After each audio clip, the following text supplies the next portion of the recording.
우리들 가운데 허락해 주시고 또 오늘도 우리가 하나님의 진리가 있는 곳으로 하나님 저희들을 불러주시고 아버지의 말씀인 진리를 듣고 진리로 거룩한 믿음의 삶을 살아갈 수 있도록 귀해 주신 하나님 감사합니다. 오늘 이 시간이 우리들 가운데 하나님 나라가 조금 더 가까워지는 귀한 시간 되게 하여 주옵소서. 귀하신 예수님의 이름으로 기도합니다. 아멘. 할렐루야.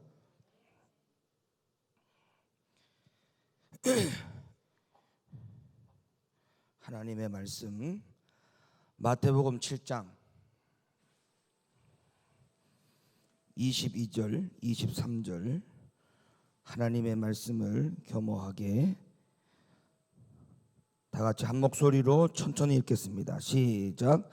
그날에 많은 사람이 나더러 이르되 주여 주여 우리가 주의 이름으로 선지자 노릇하며 주의 이름으로 귀신을 쫓아내며 주의 이름으로 많은 권능을 행치 아니하였나이까 하니니 그때 내가 저희에게 밝히 말하되 내가 너희를 도무지 알지 못하니 불법을 행하는 자들아 내게서 떠나가라 하리라. 아멘. 자리에 앉으시기 바랍니다. 칠판 다 잘 보이죠? 또 위에 스크린 화면에 잘 나올 거니까 여러분이 잘 봐주시기를 바랍니다. 오늘은 성령에 대해서 말씀을 드릴 건데요. 여러분이 그렇게 생소하지 않을 거라고 생각을 합니다. 근데 이 성령에 대해서 어떤 부분을 말씀을 드리려고 하냐면 성령을 내적 충만으로 받아야 되느냐 아니면 외적 충만으로 받아야 하느냐, 이 부분을 좀 집중해서 말씀을 드릴 테니까 잘 들으시기 바랍니다. 자, 오늘 이 본문의 말씀과 유사한 말씀이 한 군데가 더 있는데요. 거기가 어디냐면 누가복음입니다. 누가복음 10장 17절 말씀 20절 말씀을 봉독자가 읽어주세요. 70인이 기뻐 돌아와 가로되 주여 주의 이름으로 귀신들도 우리에게 항복하더이다. 그러나 귀신들이 너희에게 항복하는 것으로 기뻐하지 말고 너희 이름이 하늘에 기록된 것으로 기뻐하라 하시니라. 아멘. 오늘 본문의 말씀인 마태복음 7장 22절과 23절의 말씀하고 이 누가복음 10장 17절과 20절 말씀을 두 가지를 다 읽어보니까 어때요? 공통점이 있죠. 어떤 부분에 공통점이 있습니까? 귀신을 내어 쫓고 선지자 이름으로 선지자 노릇을 하고 여러 가지 많은 권능을 행하여도 그리고 귀신들이 너희에게 항복하는 것을 기뻐하지 말고 더 중요한 것은 그보다 더 중요한 것은 뭐라고 주님이 말씀하셨냐면 너희의 이름이 하늘에 기록된 것으로 기뻐하라. 그러면 오늘 제가 서두에 오늘 무엇을 말씀을 드리려고 하는지 이 내용의 문맥이 좀 맞아가는 것 같죠? 귀신을 내어 쫓고 선지자 노릇하고 많은 권능을 해내는 것은 전부 다 외적 충만이에요. 외적 충만.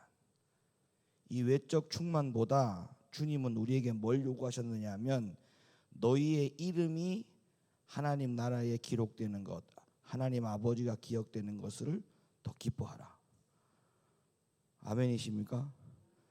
오늘날 우리가 성령 충만을 내적으로 먼저 받지 아니하고 외적 충만으로 몰입되어 가거나 한쪽으로 치우쳐 살면 하나님 나라 못 가요. 왜 못 가느냐 하면 주님이 그렇게 말씀하셨어요. 너희가 내 이름으로 선지자 노릇하고 귀신을 내어 쫓아도 불법을 행하는 자라 했어요. 불법을 행하는 자. 그리고 주님은 서기관과 바리새인들에게 이미 말씀하시기를 너희의 의가 서기관과 바리새인의 의보다 더 낫지 아니하면 결단코 하나님 나라에 들어갈 자가 없느니라. 그러니까 우리가 어떤 의를 행하고 살아야 되느냐라고 하는 부분에 대해서 예수님이 말씀하시기를 너희의 의가 서기관과 바리새인보다 더 낫지 아니하면, 서기관과 바리새인들의 의는 어떤 의를 추구하고 살았느냐 하면 외적, 겉의 거룩함을 쫓아서 살았단 말이에요. 근데 주님은 우리에게 뭐라고 말씀하셨다고요? 겉의 거룩함을 쫓지 말고 속의 거룩함을 쫓아라. 그게 뭐예요? 외적 충만이에요? 내적 충만이에요? 마스크를 썼으면 말이 안 나와요. 마스크가 말 못하는 기능이 있나 봐. 외적 충만이 중요한 것 같아요? 내적 충만이 중요한 것 같아요? 내적 충만, 내적 충만. 내적 충만이 최고다. 시작. 내적 충만으로 하나님 나라 들어간다. 시작. 아멘이십니까? 자, 그러면 성경에 가볼게요. 하나님이 우리에게 성령을 왜 주셨는지, 성령을 처음부터 우리에게 주실 때 어떤 내용으로 무엇이라고 우리에게 주셨는지를 성경을 먼저 가볼게요. 그 말씀을 먼저 보고 다른 말씀을 이어가도록 할게요. 자, 구약의 말씀은 예언입니다. 예언, 그림자죠, 그림자. 그리고 신약의 말씀은 예언된 말씀이 성취되어지는 실체적인 것이니까 성령이 신약 시대에 왔지만 그 성령이 신약 시대에 예수님이 죽으시고 난 다음에 오실 것에 대하여 이미 구약 성경에서 우리들 가운데에 성령이 오실 것을 말씀하셨는데, 구약의 우리들 가운데에 성령을 주실 것을 약속할 때부터 외적 충만으로 약속하셨을까요? 내적 충만으로 약속해 주셨을까요? 그거를 지금 확인해 드리려고 하는 거예요. 성경을 가보자고요. 자, 에스겔 36장 27절 말씀 읽어주세요. 에스겔 36장 27절 말씀. 또 내 신을 너희 속에 두어 너희로 내 율례를 행하게 하리니 너희가 내 규례를 지켜 행할지라. 자, 우리가 하나님의 말씀을 볼 때 눈을 일단 크게 떠야 돼요. 눈을 이렇게 개심치레하게 뜨면은 하나님의 말씀을 오해합니다. 그러니까 눈을 크게 뜨고, 그리고 단어를 정확하게 봐야 돼요. 단어를 정확하게. 그리고 문장을 정확하게 봐야 돼요. 그래서 하나님은 우리에게 분명히 권면했어요. 내 말을 1.1획이라도 더하지도 말고 빼지도 말라. 자, 이게 분명히 내 신을 너희 어디에 두어? 겉에 두어, 속에 두어. 자, 속에 둔다고 했어요. 성령을 우리들 가운데 약속할 때 그 성령은 너희들이 겉으로 겉돌게 하실 성령이 아니라 속에다 두어야 될 성령이다, 이렇게 말씀을 하셨어요. 그런데 이 성령을 우리들 가운데 속에 두셔서 하시는 역할, 그 역할이 뭐냐? 너희로 내 율례를 행하게 하리니. 율례가 뭐예요? 간단하게 율례가 뭐예요? 그래요, 하나님의 말씀을 행하게 하기 위해서, 하나님의 말씀을 지켜 행하게 하기 위해서 성령을 너희 속에 두게 하는 것이 가장 첫 번째 목적이다. 아멘입니까? 그러면 성령의 역할은 외적 충만이 먼저가 아니고 무조건 내적 충만이 돼야 돼요. 내적 충만. 성령을 내 속에 두어서 그 내 속에 있는 성령을 통해서 귀신 내어 쫓고 병 고치고 선지자 노릇하고 예언하고, 그건 두 번째. 첫 번째가 뭐라고요? 내 스스로가, 내 자신이 내 안에 있는 성령을 통하여 뭐 하도록? 그렇죠, 말씀의 사람이 되도록, 하나님의 명령과 규례를, 율법을 다 지켜 행할 수 있는 사람이 될 수 있도록 하는 그 이유 때문에 성령을 우리들 가운데 보내신 것이 첫 번째 목적이라는 겁니다. 그러니까 성령을 우리에게 처음부터 주실 때 아예 처음부터 내적 충만의 목적 때문에 주신 것이다. 맞아요? 자, 신약 성경 베드로전서 1장 2절 말씀 읽어주세요. 곧 하나님 아버지의 미리 하심을 따라 성령의 거룩하게 하심으로 순종한가. 예수 그리스도의 피뿌림을 얻기 위하여 택하심을 입은 자들에게 편지하노니 은혜와 평강이 너희에게 더욱 많을지어다. 자, 여기에 보니까 자, 성령의 거룩하게 하심으로 첫 번째가 나와요. 자, 성령을 통해서 뭘 입어라? 거룩함을 입어라. 다시 더, 성령을 통해서 거룩함을 입자.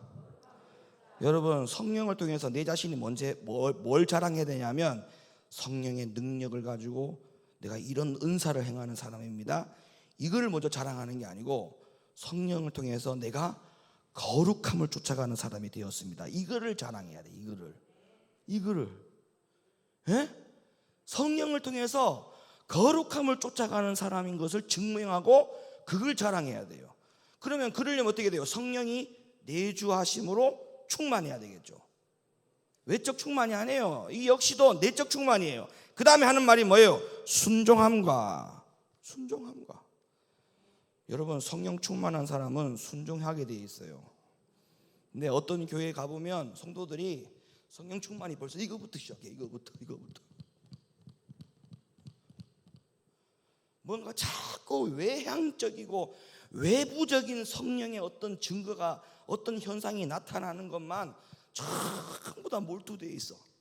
다 좋아. 이렇게 흔드는 것도 좋아. 춤추는 것도 좋아. 방언하는 것도 좋아. 귀신 내어쫓는 것도 좋아. 다 좋아. 그런데 순종함이 없다면, 거룩함을 쫓아 행하는 사람이 아니라면, 그래서 주님이 마태복음에서, 누가복음에서 뭐라고 말씀했다고요? 불법을 행하는 자라. 나는 너희를 도무지 알지 못한다. 그러니까 지금 주소를 잘 찾아야 돼요. 우리가 신앙생활을 은사 아니면 어떤 역사, 우리가 여기에 먼저 눈을 뜨지 말고 그 성령이 내 안에 들어와서 나와 더불어 내가 어떤 성령의 사람으로 나타내고 있는가를 점검하지 아니하면 주소를 잘못 찾은 거예요. 주소를 완전히 잘못 찾은 거예요. 그건.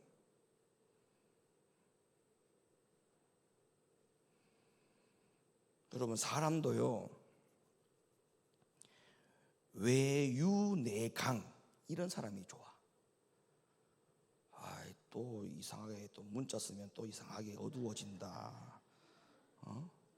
외유내강 이런 사람이 진국이에요. 박강규 집사님 맞죠? 사람과 사람 이렇게 상대할 때 바깥은 굉장히 유순한데 속은 아직 그냥 듬직하고 진국인 사람들 있잖아요. 그런 사람들이 더 신뢰가 가고 믿을지 않아요? 근데 속은 막 능구렁이가 들어있어. 속에는 막 능구렁이가 들어가 있고 그냥 잔머리 굴리 생각하고 어떻게 막 꾀를 쓰려고 하고, 속은 바깥으로는 점잖은 척하고. 이제 이런 사람한테 걸리면 이제 보통 문제가 아니지. 겉이 중요한 게 아니에요. 겉이. 속이 중요해야 돼. 사람이 속이 중요해야 돼. 예수 믿는 그리스도인이 세상 사람들하고 다른 것에 대해서 우리가 자랑할 것이 있다면 뭐가 달라야 돼요? 우리가 세상 사람들처럼 외적인 것을 자랑하려고 하면 여러분들은 이미 불합격, 평균에서 많이 하달됐어. 성형수술 일단 다 해야 돼. 눈꺼풀 다 올려야 되고, 눈 다 잡아째야 되고, 뼈 깎아야 되고, 뼈를 맞출 게 한두 가지가 아니야. 그런데 우리가 세상 사람들하고 그거 자랑해야 됩니까? 뭘 자랑해야 됩니까? 우리가 그 사람들하고, 세상 사람들하고, 믿지 않는 사람들하고 견줄 때에 우리가 자랑하고 우리 스스로가 자부심을 가져야 될 게 뭡니까? 속입니까? 겉입니까? 속이 자랑할 것이 돼야 돼. 속이. 그러면 뭐가 강해야 돼요? 내적인 것이 강해야 돼요. 내적인 게. 아멘입니까? 자, 또 성경 볼까요? 로마서 8장 2절로부터 11절 말씀을 읽어주세요. 이는 그리스도 예수 안에 있는 생명의 성령의 법이 죄와 사망의 법에서 너를 해방하였음이라. 네, 생명의 법이, 성령의 법이 어디에서 우리를 해방시켰다고요?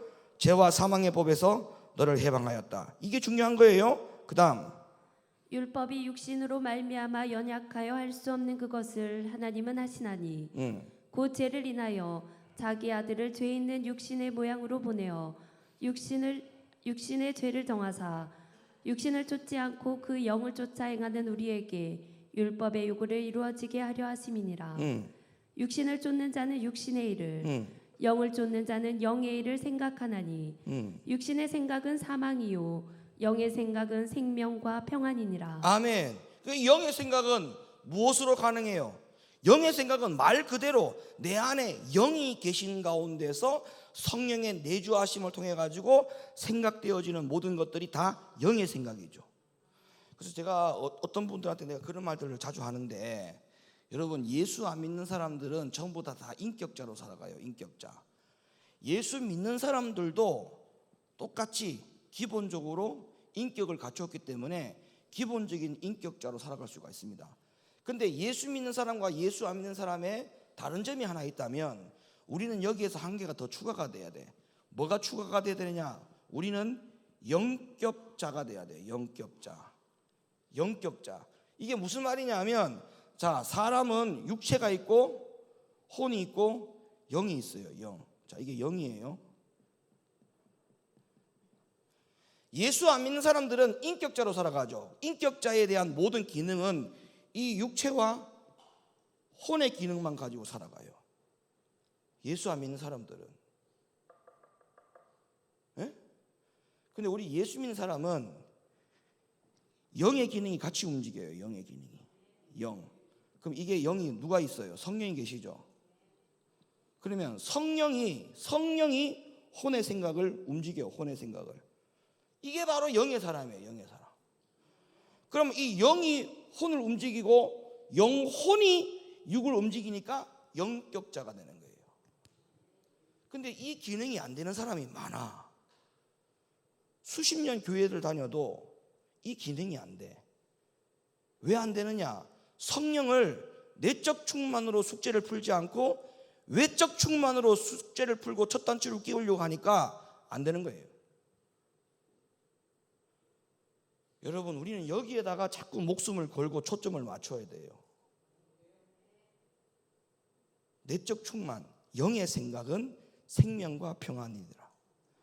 육의 생각은 사망이다. 이 말씀을 여러분들이 반드시 기억해야 됩니다. 자, 만일 너희 속에, 시작, 읽어주세요. 만일 너희 속에, 만일 너희 속에 하나님의 영이 거하시면 예, 너희가 육신에 있지 아니하고 영에 있나니 예, 누구든지 그리스도의 영이 없으면 그리스도의 사람이 아니라. 예. 또 그리스도께서 너희 안에 계시면 몸은 죄로 인하여 죽은 것이나 영은 의를 인하여 산 것이니라. 예. 예수를 죽은 자 가운데서 살리신 이의 영이 너희 안에 거하시면 그리스도 예수를 죽은 자 가운데서 살리신 이가 너희 안에 거하시는 그의 영으로 말미암아 너희 죽을 몸도 살리시리라. 자, 그러니까 결론가적으로 보면 성령을 우리에게 처음부터 하나님이 주실 때 목적은 내적 충만의 목적 때문에 주신 것이다. 맞습니까? 그러면 이 전제를 가지고 오늘 말씀을 한번 봐볼게요. 그러면 성령을 우리에게 주실 때에 내적 충만의 목적 때문에 주신 것인데, 외적 충만을 가지고 살았던, 성령을 가지고 살았던 사람들이 어떤 일이 벌어졌는지를 한번 볼게요. 사무엘상 10장 10절과 11절 말씀 보세요. 그들이 산에 이를 때에 선지자의 무리가 그를 영접하고 네. 하나님의 신이 사울에게 크게 임함으로 네. 그가 그들 중에 예언을 하니 전에 사울을 알던 모든 사람이 사울의 선지자들과 함께 예언함을 보고 서로 이르되 기스의 아들의 당한 일이 무엇이뇨? 사울도 선지자들 중에 있느냐 하고. 자, 이 사울이 지금 나오죠. 이 사울이라고 하는 인물이 지금 여기에서 나오는데, 여기에 뭐라고 말하고 있냐면 하나님의 신이 사울에게 크게 임함으로 그가 그들 중에서 예언을 하니. 자, 어쨌든 간에 예언을 한다라고 하는 것은 성령의 은사적인, 하나님의 은사적인 행위를 한 것이죠. 그런데 여러분들 여러분들 아시다시피 사울이 하나님의 말씀에 불순종합니다. 그죠? 하나님의 말씀에 불순종해서 결국에는 하나님의 영이 사울에게로부터 떠나는 장면이 나와요. 근데 이때 사울이 어떤 하나님의 명령을 불순종했냐면 아말렉의 전쟁에서 모든 것을 다 소멸시키라고 하는 하나님의 명령을 어겨요. 그럼 우리가 이렇게 생각할 수 있죠. 에이, 아말렉 전쟁에서 좋은 거 가지고 와가지고 하나님 앞에 드리는 것은 오히려 그 칭찬할 일이 아닌가?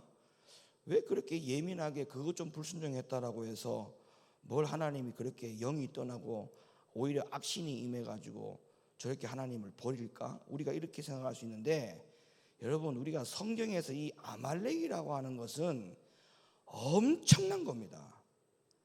자, 여러분, 이 성경에 아말렉이 어디에서 제일 먼저 등장하느냐? 출애굽기 17장으로 가봐요. 출애굽기 17장. 출애굽기 17장.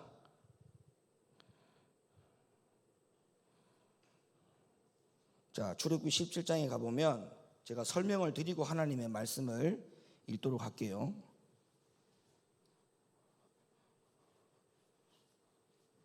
이 칠판 잘 보여요? 칠판 잘 보입니까요? 네. 여러분, 이 출애굽기 17장에 가보면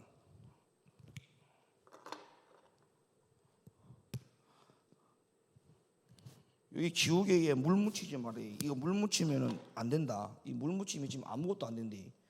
이거 왜 물을 왜 묻혀왔어 이거? 여러분, 출애굽기 17장에 가보면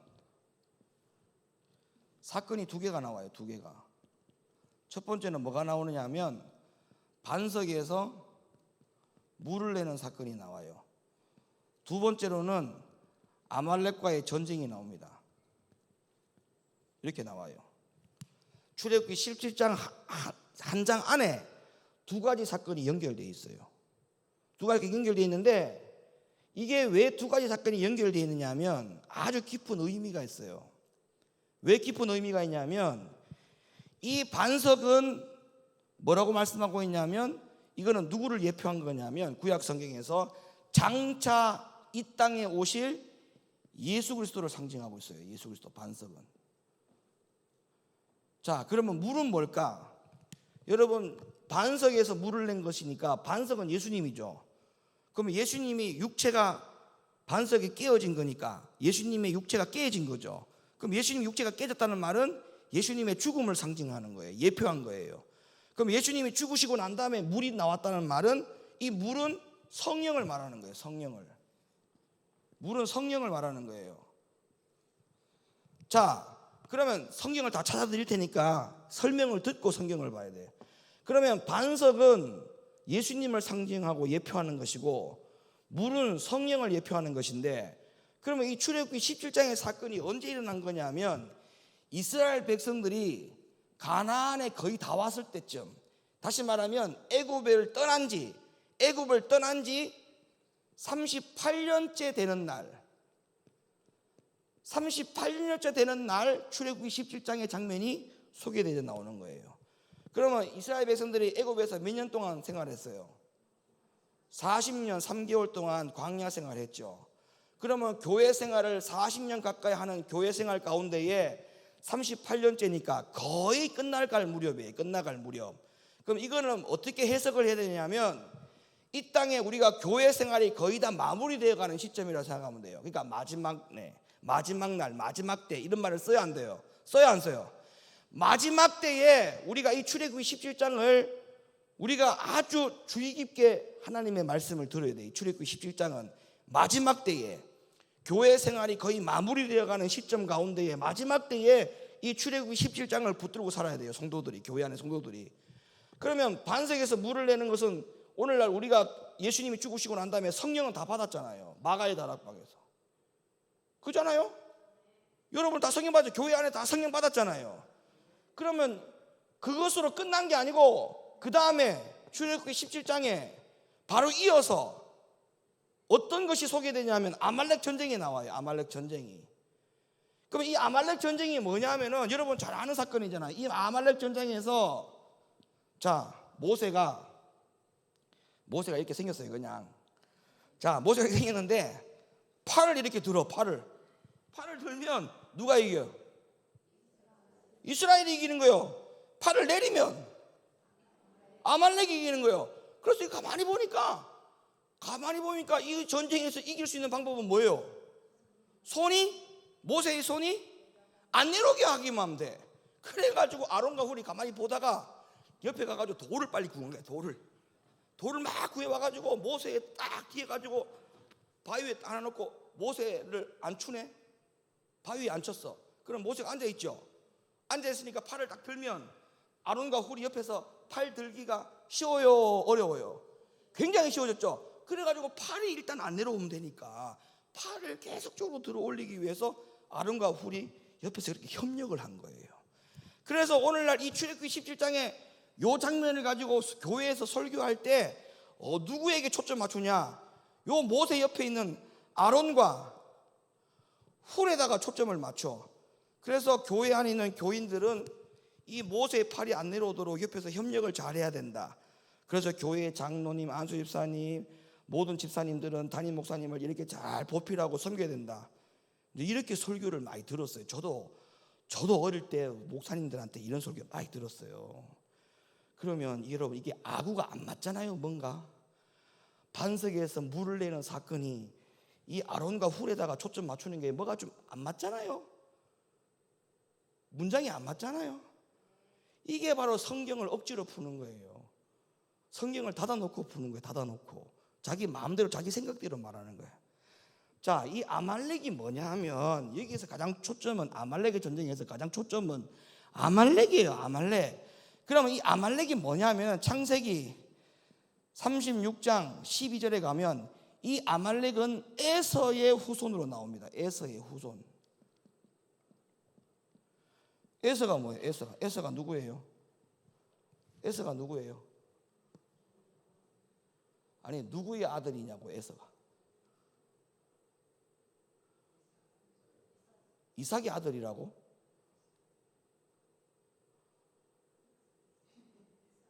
아니 에서가 누구? 에서 아버지 누군데요?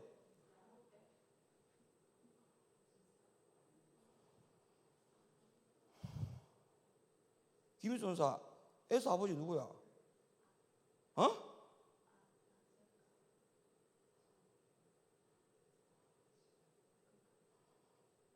지금 내가 꿈을 꾸고 있는 겁니까?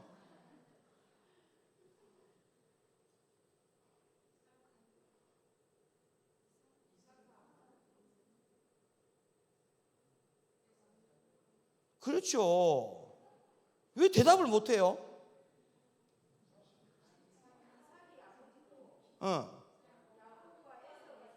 그러니까 내가 지금 에서의 아버지가 누구냐고 물었잖아요. 누구는데요? 이삭이잖아. 근데 대답을 빨리빨리 못하냐고. 내가 지금 꿈을 꾸고 있는 거예요. 그 질문이 그렇게 어려운 질문이에요? 와, 나 정말. 에서가 형이 누구예요? 에서 형제가 누구요? 그렇지. 자, 이삭에게 야곱과 에서가 있었죠. 예? 자, 이 에서가 배가 고팠습니다. 예? 에서가 형이에요. 야곱은 동생이에요. 그러면 장자권으로 인해서 하나님의 축복이 넘어간단 말이에요. 근데 이 에서가 형인데도 불구하고 멍청하게 배고프다는 이유만으로 팥죽 한 그릇에 장자권을 넘겨버려서, 배가 고프니까 그 장자권 내가 네 줄 테니까 그거 나 팥죽 주세요. 그래가지고 팥죽 먹고 장자권 넘어가 버렸네. 이거는 뭘 상징하냐면 이거는 육체를 상징하는 거예요. 육신을 상징하는 거예요.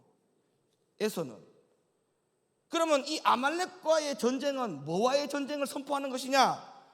육체와의 전쟁을 선포한 거예요. 육체와의 전쟁을 선포한 거야. 그러면 보세요. 반석에서 물을 내는 사건은 예수님을 통해서 성령을 받은 사건. 그러면 우리가 교회 생활할 때 성령을 받고 난 다음에 끝이냐? 아니에요.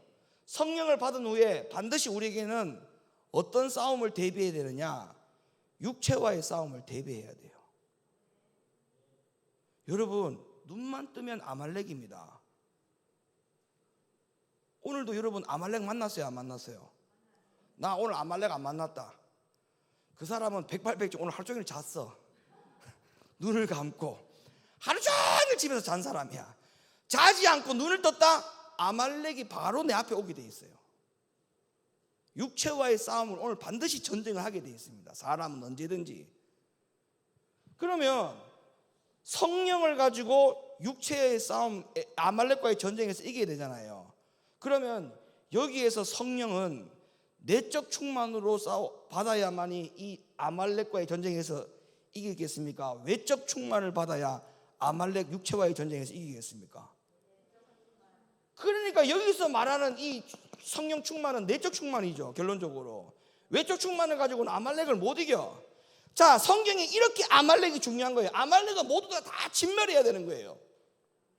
아말렉은 도말해야 되는 거야. 출애굽기 17장에 뭐라고 그랬냐면 17장 14절에 내가 아말렉을 도말하여 천하에서 기억함이 없게 함이라. 하나님도 아말렉을 굉장히 싫어했어요. 완전히 도말시켜가지고 내 기억 속에 아말렉이 좀 없었으면 좋겠다, 이렇게 하나님이 표현할 정도로. 그러면 이 아말렉은 육체와의 싸움이에요. 육신적인 것에서부터 싸워지는 거예요. 이거 하나님이 이거 영적인 싸움을 이걸 하라는 거예요. 그러니까 사울이 아말렉을 완전히 진멸하지 않았다는 말은 육체의 소욕을 남겼다는 말이에요. 이해가 돼요? 육체의 소욕을 남겼다는 거예요. 육체의 소욕은 완전히 없애야 되는 거예요. 완전히 도말시켜야 되는 거예요. 에? 육체의 소욕은 완전히 없어져야 돼요. 어떻게? 속에 있는 속사람을 통해서 겉사람을 완전히 장악해야 돼요. 여기서 10%를 남겨놓으면 그 10% 때문에 다시 속사람이 타격을 입어요. 안 돼요. 그러면 사울이 아말렉과의 전쟁에서 아말렉을 내버려뒀다, 부분적으로 내버렸다, 이 말은 육체의 소욕을 남겨뒀다는 말이기 때문에 하나님 입장에서는 절대 용납이 안 되는 거였어요. 그러니까 사울이 겉으로는 예언을 하고 겉으로는 성령이 충만했는데 속으로는 육체의 소욕을 다 죽이지 못하는 그런 사람이었다는 거예요. 자, 그러면 지금까지 드린 설명을 성경을 하나하나 찾아볼게요. 자, 고린도전서 10장 1절로부터 4절 말씀. 형제들아, 너희가 알지 못하기를 내가 원치 아니하노니 우리 조상들이 다 구름 아래 있고 바다 가운데로 지나며 모세에게 속하여 다 구름과 바다에서 침례를 받고 다 같은 신령한 식물을 먹으며 다 같은 신령한 음료를 마셨으니 이는 저희를 따르는 신령한 반석으로부터 마셨음에 그 반석은 곧 그리스도시라. 자, 반석은 뭐라 했어요? 반석은 예수 그리스도. 출애굽기 17장에 나오는 반석은 누구예요? 예수님이라죠. 맞죠? 분명히 예수님이랬어요. 출애굽기 17장 6절. 내가 거기서 호렙산 반석 위에 너를 대하여 서리니 너는 반석을 치라. 그것에서 물이 나리니. 자, 반석을 쳐서 뭐가 나왔어요? 물이 나왔죠. 그러면 반석은 금방 뭐라 했어요? 예수님이 냈죠. 그러면 예수님이 육신이 깨어지고 난 다음에 죽고 난 다음에 우리에게 물을 주셨다는 이 말의 의미는 고린도전서 12장 13절. 우리가 유대인이나 헬라인이나 종이나 자유자나 다 한 성령으로 침례를 받아 한 몸이 되었고 또 다 한 성령을 마시게 하셨느니라. 그러니까 성령을 마시고 아말렉 전쟁을 맞이하게 한 거죠. 출애굽기 17장의 순서를 보면, 배열을 보면 성령을 먹고 마셔서 아말렉 전쟁을 맞이하게 됐다. 자, 우리가 여기서 한 가지 더 짚고 넘어갈 게 있어요. 성경은 우리들 가운데 성령을 우리에게 주실 때에 성령을 받으라라고부터 처음부터 말씀하시지 않았어요. 하나님 우리에게 성령을 주실 때 성령을 받으라라고 소개하고 주신 게 아니에요. 답시다. 성령을 마셔라고 명령하셨다. 성령을 마시라고 명령하셨어요. 자, 물을 마시는 거예요. 물을 먹고 마시는 거예요. 성령은 우리에게 먹고 마시는 거예요. 그러니까 성령의 내적 충만이 되는 사람은요, 성령을 어떤 생각을 가지고 있냐면 성령을 받는다라는 의미보다 성령을 내가 먹고 마신다라고 하는 의미 부여를 더 많이 하는 사람이에요. 여러분 보세요. 우리가 요한이 그랬잖아요. 나는 물로 세례를 주지만 내 뒤에 오시는 분은 성령으로 주신다고 했잖아요. 성령으로. 여러분, 우리가 물 침례, 물 세례를 받는데 물 침례와 물 세례를 받아가지고는 육체의 소욕을 못 이깁니다. 자, 그런데 물이 보세요. 우리가 물 침례를 받을 때, 물 세례를 받을 때 물이 몸 안에 들어와요, 안 들어와요? 안 들어오죠? 그러면 우리가 몸 안에 들어올 수 있는 침례, 우리 몸 안에 들어올 수 있는 세례는 뭐밖에 없다? 성령밖에 없어요. 성령. 성령. 물은 세례를 받든 침례를 받든 우리 몸 안에 안 들어와요. 근데 성령은 세례를 받든 침례를 받든 우리 안에 들어오는 의도죠. 그러면 우리가 받는 게 아니고 먹고 마시는 거예요. 먹고 마시는 거예요. 오늘날 교회에서 신앙생활하는 성도들 보면 성령을 먹고 마시는 쪽에다가 초점을 못 맞추는 분들이 많아요. 자꾸 성령을 받는 쪽으로 가려고 하다 보니까 성령 외적 충만에 훨씬 더 비중을 많이 두는 거야. 뭘 자꾸 받아야 되니까. 성령을 받아. 불 받아요. 은혜 받아. 성령 받아. 받아.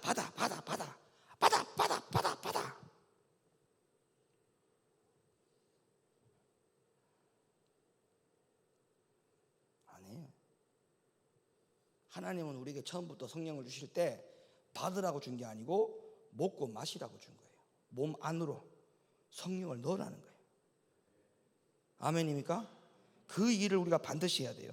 그래야만이 이 아말렉을 만났을 때에 육체와의 싸움, 에서의 후손이 되는 이 육체와의 전쟁에서 날마다 이기고 살아가는 거예요. 날마다. 잘 들으세요. 출애굽기 17장은 이스라엘 백성들이 애굽에서 나와가지고 38년째 되어진 일이 일어나는 거예요. 마지막 때를 준비하는 데 있어서 교회가 반드시 이 영적인 의미를 깨닫지 않고 신앙생활 똑바로 안 하면 가나안에 못 갑니다. 결국 이스라엘 백성들이 광야에서 거의 다 죽임을 당했죠. 여호수아와 갈렙만 들어갔죠. 왜 그랬어요? 다 이거에서 실패한 거 아닙니까? 이거 아닙니까?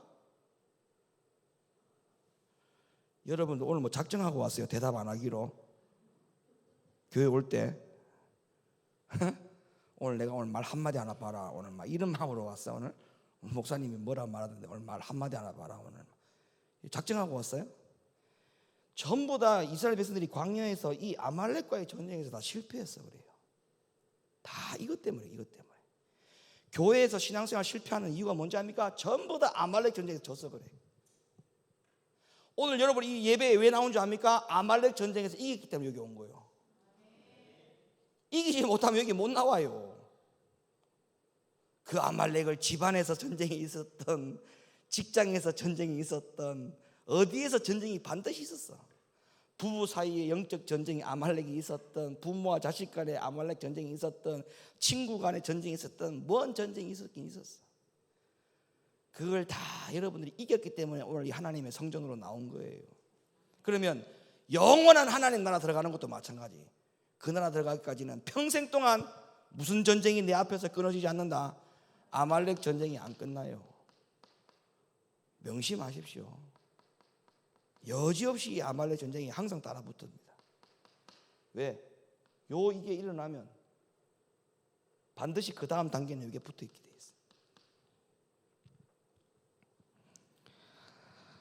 자, 창세기 36장 12절 아말렉이 누구의 후손인지가 또 성경을 보십시다.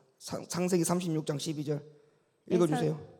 에서의 아들 엘리바스의 첩 딥나는 네. 아말렉을 엘리바스에게 낳았으니 네. 이들은 에서의 아내 아다의 자손이며. 그러니까 아말렉은 에서의 후손이 맞아요. 에서의 후손이란 말은 에서는 육체의 후손이잖아요.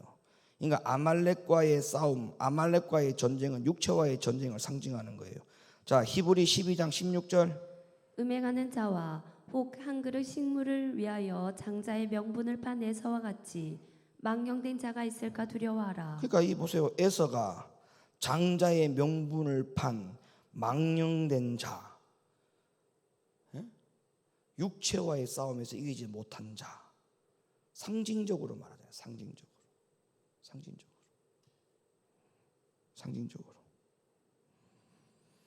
자, 그런데 이 사울이 성령의 외적 충만으로만 사니까 어떤 결과를 가져왔느냐? 사무엘상 16장 14절 여호와의 신이 사울에게서 떠나고 여호와의 부리신 악신이 그를 번뇌케 한지라. 그러니까 성령의 내적 충만으로 온전히 살지 않고 붙들리지 않으면 성령으로 시작했다가 육체로 마치는 결과가 와요.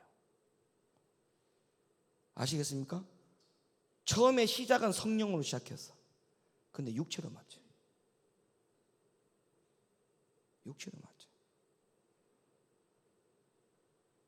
저도 여러분 집회 가서 저도 많은 사역을 하고 성령 사역을 하지만 막 손만 대면 막 뒤로 자빠져요. 그 제가 하는 게 아니야. 하나님 분명히 하시는 게 맞아. 근데 자빠지는 걸 보면 여지없이 다 겉사람이 죽은 것 같이 보여. 자빠지는 거 보면요 완전 육체가 다 포기된 것 같아. 여지없이 육체의 모든 소욕이 싹 다 떠나간 것 같이 보여. 근데 벌떡벌떡 삽니다. 벌떡벌떡 살아. 육체가 또 어디서부터 나와 또. 그렇게 자빠질 때는 막 그냥 다 포기한 것처럼 그러는데 언제 그랬냐 식으로 벌떡벌떡 일납니다. 육체가 막 혈기가 막 어디서 올라오는지 확 올라오고요. 야, 막 올라옵니다. 예. 그런 걸 볼 때마다 회의감을 느껴. 안수할 때 깔아뭉개야 되나? 밟아야 되나? 너무 사살해서 그렇나? 막 회의감이 와. 안수를 한 10번 더 해야 되나? 뭘 제가 말씀드리려고 하냐면 외적 충만으로는 답이 안 나와요. 어떠한 이야기를 해도 답이 안 나와요. 성령은 우리에게 그것 때문에 주신 게 아닙니다. 내적 충만으로 살라고 주신 거예요. 내적 충만. 내공이 있어요. 내공. 외공이 있으면 안 돼. 내공이 있어야 돼. 사람이 내공이 있어야 돼. 내공이. 아시겠어요? 자, 또 있어요. 선지자 발람. 이 선지자 발람도 전형적인 거짓 선지자예요. 야, 여러분 저는 이 발람 선지자의 이야기를 성경에서 볼 때마다 놀라움을 금치 못합니다. 왜냐하면 그런 거짓 선지자에게도 발람에게도 성령이 임합니다. 여러분 보세요. 성령이 임해요. 정확한 예언을 합니다. 민수기 23장 16절. 여호와께서 발람에게 임하사 그 입에 말씀을 주어 가라사대 발락에게로 돌아가서 이렇게 말할지니라. 24장 1절 2절. 발람이 자기가 이스라엘을 축복하는 것을 여호와께서 선히 여기심을 보고 전과 같이 사수를 쓰지 아니하고 그 낯을 광야로 향하여 눈을 들어 이스라엘이 그 지파대로 거하는 것을 보는 동시에 하나님의 신이 그 위에 임하신지라. 하나님의 신이 그 위에 임한지라.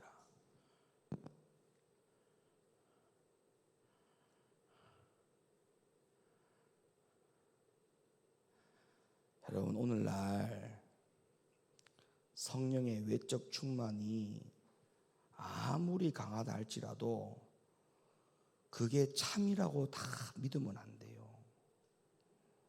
그래서 우리에게는 영적 분별이 필요한 거예요. 영적 분별. 예? 영적 분별이 필요한 거예요. 주님은 분명히 말씀하셨어요. 그 나무는 열매를 보고 한다 했어요. 열매를 보고. 그래서 주님은 우리에게 성령의 열매를 맺으라 했잖아요. 성령의 열매. 그 성령의 열매가 뭐예요? 다 안에서부터 나오는 걸 말하는 거거든. 온유와 절제, 희락과 평화. 그죠? 뭐 겸손, 온유. 이 모든 것이 겉에 있는 거예요? 속에 있는 거예요? 속에 있는 거예요. 속에 있는 거예요.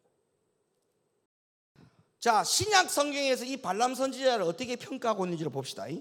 베드로후서 2장 15절 16절. 저희가 바른 길을 떠나 미혹하여 부올의 아들 발람의 길을 쫓는도다.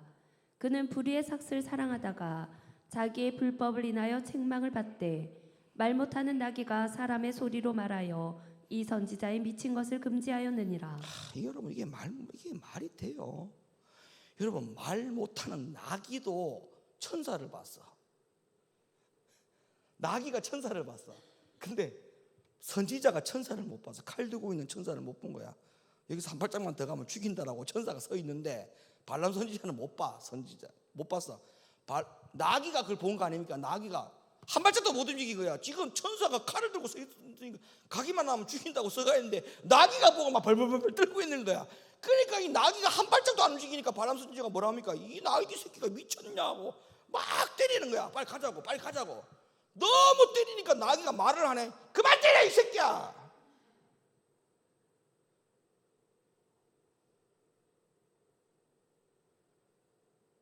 여러분, 성령의 외적 충만함이 이런 결과를 가져옵니다. 이런 결과.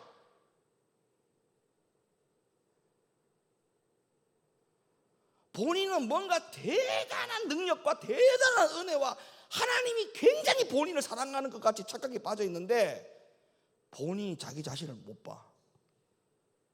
자기 자신의 죄와 흠과 티를 발견하지를 못해. 영적 거울이 없어. 영적 거울이 없다고요. 자기 자신을 보고 발견하는 부분이 아무것도 없어. 이게 전부 다 성령의 외적 충만함에 완전히 치우쳐 있는 사람들에 대한 최후입니다. 최후.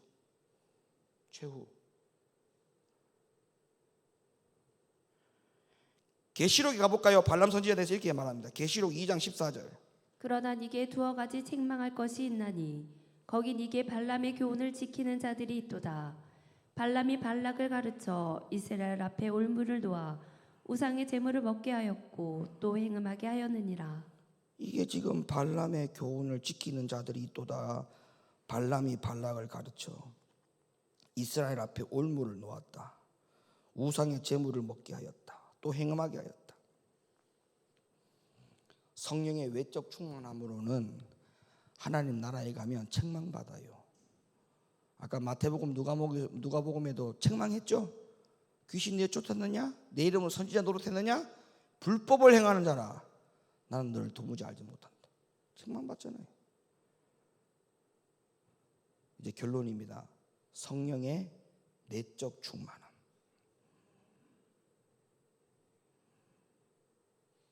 성령을 받으라. 성령을 마셔라. 성령을 먹어라. 성경은요, 먹는 것으로 시작해서 먹는 것으로 끝납니다. 무슨 말이냐? 창세기 2장에 가보면 생명나무가 나오죠. 그리고 4개의 흐르는 강이 나옵니다.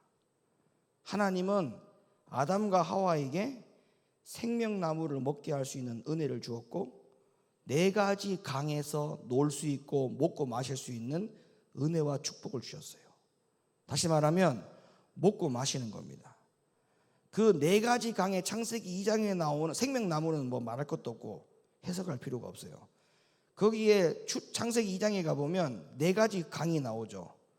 첫째 이름이 비손이다 이렇게 나오잖아요. 그러면 그 4가지의 강 가운데에 첫 번째 강에 보면 금과 호마노와 베델리엄이 나와요. 그 강 안에 보석이 3가지 보석이 나와요. 뭐가 있었다고요? 금, 또 창세기 2장 펴봐요. 창세기 2장도 지금까지 못 읽어봤구나. 그러니까 강에 뭐가 있는지 모르지. 2장 11절 2장 10절 창세기 2장 10절 강이 에덴에서 발원하여 동산을 적시고 거기서부터 갈라져 내 근원이 되었으니 첫째 이름이 뭐라고요? 첫째 이름이 뭐라? 비손이라. 그게 뭐가 있어요? 자, 비손이라는 강 안에 뭐가 있어요? 처음에 금이 있고 두 번째 그 다음에 12절 봐보세요. 그곳에 뭐가 있었어요? 베델리엄이 있었고 그 다음에 뭐가 있었어요? 호마노가 있었다 이렇게 말하죠. 여러분 이 첫 번째 강에 3가지의 보석이 의미가 있어요. 금이라고 하는 것은 이건 하나님을 상징해요. 하나님을 상징해요. 그 다음에 베델리엄이 뭐냐면 이거는 진주에 속하는 보석의 이름입니다. 진주. 호마노는 그냥 종합적인 보석을 말하는 거예요. 그러면 이 금과 베델리엄과 호마노는 앞으로 장차 이 흐름이 여러분 저를 보세요. 강은 뭐 하는 거예요? 가만히 머물러 있어요? 흐르죠. 여기도 보니까 에덴에서부터 발원하여 동산을 적시고 거기서부터 갈라져 내 근원이 되었댔잖아요. 근원이. 그럼 이것이 근원이 되어가지고 성경 창세기서부터 요한계시록 저기까지 성경의 흐름이 쭉 흘러가는 거예요. 이 강이 흘러가는 거예요. 계시록에도 나와요. 쭉 흘러간단 말이에요. 이 강이 쭉 흘러가요. 그럼 이 강의 근원이 흘러가는 이 흐름이 뭐냐? 금은 하나님이고 베델리엄은 진주란 말이에요. 이 진주가 누구를 상징하느냐면 예수님이에요. 예수님. 그 다음에 호마노는 뭐냐? 보석이란 말이에요. 이 호마노는 뭐를 상징하는 거냐? 성령을 말하는 거예요. 자, 금이 하나님이라고 하는 성질에 대해서는 제가 굳이 이야기 안 하나도 여러분 다 잘 알 겁니다. 금의 성질이 하나님의 성질, 하나님이 신본적인 것, 이런 것들은 성경에 너무 많이 있기 때문에 제가 설명 안 드릴게요. 그럼 이 베델리엄 진주가 왜 예수님이냐라고 할 때 저를 보세요. 진주가 어떻게 만들어진지 알죠? 진주 어떻게 만들어져요? 마스크를 전부 다 쓰고 있어가지고 뭘 질문을 하는데 대답은 여러분, 진주 어떻게 만들어진지 알아요? 진주는 이렇게 만들어져요. 자, 바다 맨 밑에 조개가 이렇게 입을 벌려요. 조개가 입을 벌렸다가 닫았다가 열었다가 닫았다가 조개가 이렇게 하잖아요. 그러면 입을 벌렸다가 닫았다 할 때마다 바다에 있는 모래알이 안으로 쏙 들어와. 좀 반응 좀 해봐요. 바다의 모래알이, 나 이쪽하고 얘기 안 할래. 바다의 모래알이 조개 안으로 쑥 들어와. 그러면 조개 살이 부드러워요, 안 부드러워요? 부드럽죠? 그러면 까끌까끌한 모래알이 그 조개 안으로 딱 들어오면은 조개 살이 부딪히면은 조개가 얼마나 괴롭겠어요. 그래서 조개가 반사작용으로 하는 게 바로 분비물을 내뿜어요. 조개가 분비물을 막 내뿜어가지고 그 까칠까칠한 모래를 분비액을 뿜어가지고 분비액을 이렇게 모래알을 감쌉니다. 그게 오랫동안 시간이 흘러가면서 굳어져요. 그게 진주가 되는 거예요. 그러면 이게 예수님의 성질하고 어떤 것이 닮아 있느냐? 이 모래알에 같은 성질이 다 저와 여러분이에요. 죄인 우리가 모래알이야. 성경에 베드로를 가리켜서 모래라 했어요. 모래. 그런 표현이 나와요. 에? 베드로를 모래라고 했단 말이에요. 그러니까 우리는 죄인인 모래예요. 모래. 그럼 우리를 주님께서 까칠까칠한 우리들을 품어 안았단 말이야. 품어 안고 예수님의 생명의 분비액을 계속 쉬지 않고 우리들 가운데 지금도 공급해가지고 우리에게 뿜어주고 있어요. 그래서 우리를 누구의 진주를 만들려고? 예수님의 진주를 만들려고. 이게 계시록에 가면 또 나와. 진주로 연결돼. 아시겠어요? 그러면 마지막에 호마노는 보석이죠. 여러분, 보석은 뭐예요? 원래 원석 있죠. 원석을 깎고 열을 가하고 세공을 해가지고 보석이 되잖아요. 자수정 동굴 가봤어요? 거기 가면은 이렇게 후라시로 비춰가지고 자수정 원석이 저 안에 있다라고 이렇게 표시해놨잖아요. 이렇게 보면 진짜 원석이 있잖아요. 그거 갖고 여러분 반지 만들잖아. 반지 만들 때 어떻게 만들어? 그걸 원석을 가가지고 깨고 부시고 열을 가하고 막 세공을 해가지고 아름답게 해서 만들어가지고 반지가 되고 목걸이가 되잖아요. 그럼 이건 어떤 과정이 필요하냐? 원석에 가지고 변화의 과정이 필요해. 변화의 과정. 그러면 성령의 호마노와 같은 역할이 우리들 가운데 어떻게 상징적으로 다가와야 되냐면 변화가 돼야 돼. 변화. 뭐가 난 걸 깎아내고 열을 가하고 세공을 하고 누가? 하나님이 말씀으로 전부 다 연단해서 변화가 돼야 돼. 변화가 돼서 우리가 성령의 뭐가 돼야 돼? 보석이 돼야 돼. 하나님의 신성을 받아서 금과 같은 존재가 돼야 되고, 예수님의 생명의 분비액을 뿜어가지고 우리가 예수님의 진주가 돼야 되고, 성령이 우리들 가운데 변화를 시켜가지고 우리가 성령의 보석이 돼야 된단 말이야. 그 흐름이 계시록까지 쫙 흘러가요.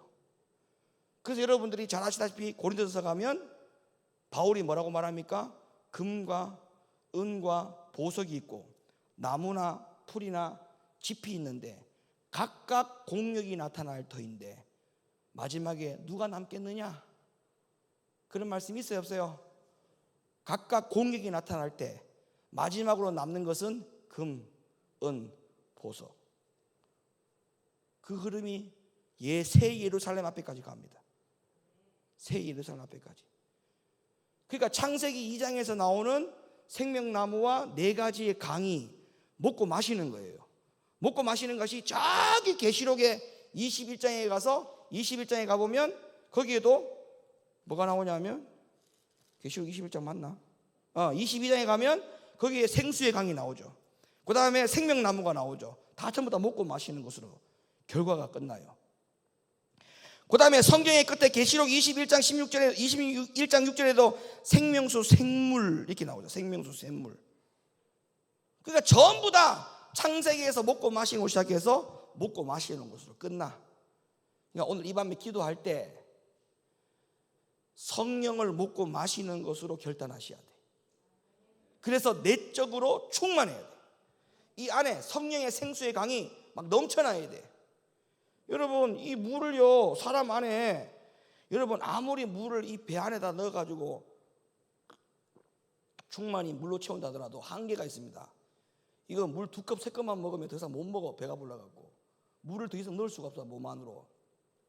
그것처럼 성령의 생수의 강을 내 안에 충만히 채워야 돼. 충만히. 그러니까 내적 충만으로 완전히 채우지 아니하면 이 전쟁에서 못 이겨요. 이 전쟁. 이스라엘 백성들이 이 전쟁에서 다 실패해서 가나안에 못 들어갔잖아요. 천국 가고 싶습니까? 이거 이겨야 돼요. 이거 이기려면 내적 충만. 외적 충만 가지고는 안 된다. 내적 충만. 그래서 우리 교회는 다른 교회하고 다르게 다른 교회가 막 방방방방 뛸 때 우리는 방방방방 안 뛰어도 성령에 충만할 수 있습니다. 예? 외유내강. 그래서 이렇게 볼 때마다 속이 다 들여다봐야 돼. 겉이 보이고 속이 보이고. 김원유 목사가 이렇게 서 있지만 여러분 속이 다 보여. 다 보인다고. 또 이렇게 얘기하면 또 이단이라고 할라. 나도 말 조심해야지. 야, 내적 강, 내적 성령의 내적이 충만하고 내적이 강해야 된다 이 말이에요. 이거 안 하면 앞으로 여러분 우리가 이 세상을 못 이겨냅니다. 주님 공중 재림하시기 전에 3년 반 환난 못 이겨요. 아무것도 할 수 없어요. 이런 믿음으로 사실 수 있기를 예수님의 이름으로 축원합니다. 내적 충만으로 살자. 시작. 성령을 마시자. 시작. 성령을 마시자. 시작. 네, 성령을 먹고 마시자. 이게 예수 하나님의 말씀이에요. 성령을 받으라. 이 말씀도 있지만 그 전에 창세기에서는 성령을 우리에게 예고하실 때 마시는 것으로 주셨어요. 마시는 것으로. 왜? 내적 충만을 해야 되기 때문에. 받으라. 그러면 외적 충만이야. 먹고 마셔라. 그건 내적 충만이에요. 여러분 뭘로 선택할래요? 뭘로 선택할래요? 보배 뭘 선택할래? 받을래? 먹고 마실래? 예? 먹고 마셔야지. 베테수사님 받으실래요? 먹고 마실래요? 예. 먹고 마셔야지. 오늘 기도할 때도 성령을 먹고 마시는 쪽으로 초점을 맞춰서 기도하셔야 돼요. 아시겠죠? 기도합니다. 거룩하신 하나님 감사합니다.